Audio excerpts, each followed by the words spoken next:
everybody, it's me, Mrs. Demers. Guess where I am? I'm at the sunflower field. Take a look at this beautiful place. Oh my gosh, it is so fabulous. Today I'm going to be reading a special book to you about how a flower grows. And this is called The Tiny Seed.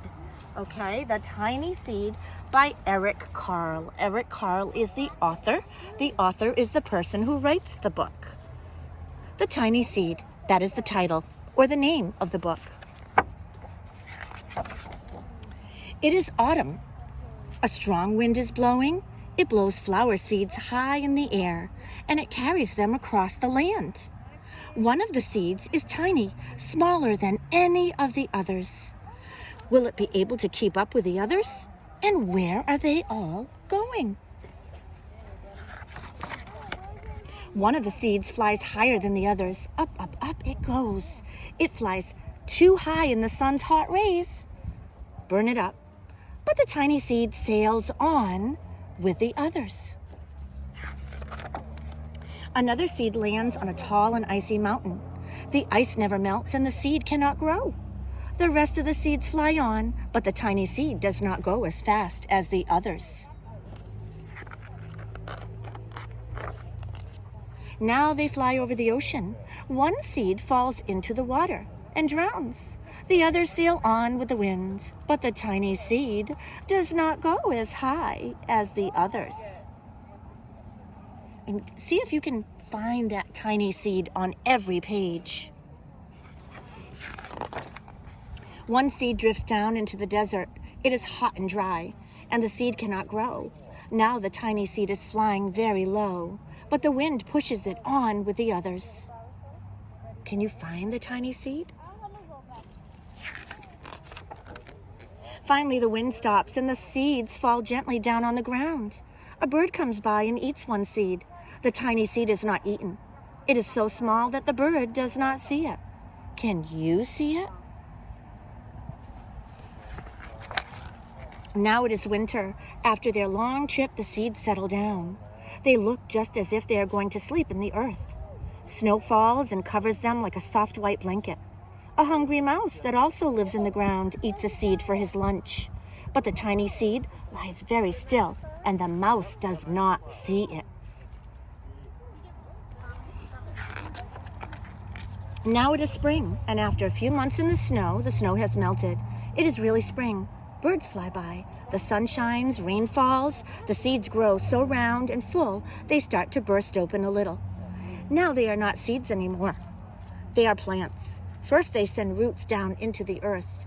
Then their little stems and leaves begin to grow up towards the sun and air. There is another plant that grows much faster than the new little plants.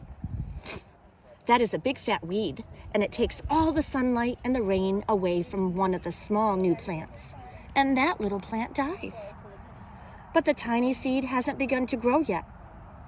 It will be too late. Hurry. But finally, it starts to grow into a plant. Take a look. Do you see that tiny seed growing into a plant? The warm weather also brings the children out to play. They too have been waiting for the sun and springtime. One child doesn't see the plants as he runs along and oh, he breaks one. Now it cannot grow anymore.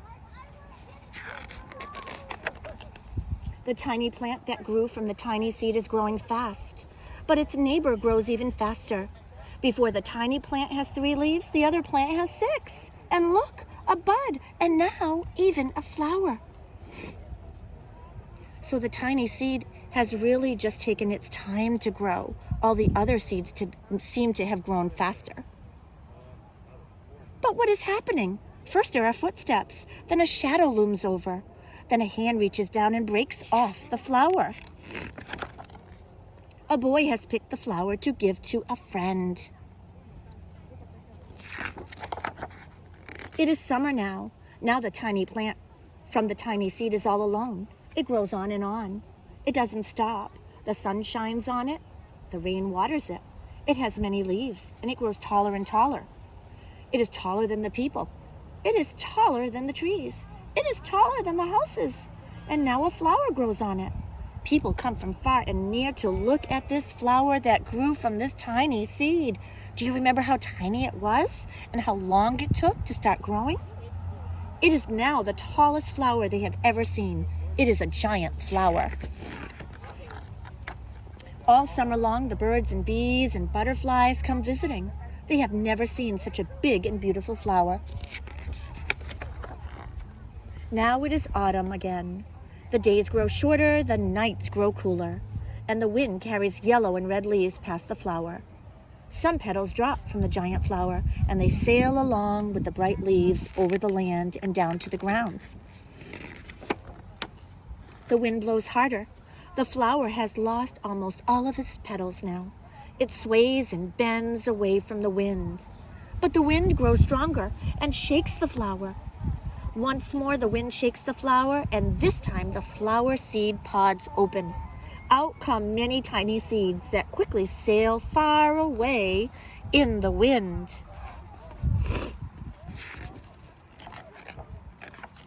What do you think is going to happen? That's the end of that story. What do you think? I want you to think about this. Where do you think those seeds are going to go? What do you think is going to happen to those seeds once they land on the ground? Once they get water? Once they get sunshine? What will happen to those seeds? Do you think they will grow? And what do you think they will grow into?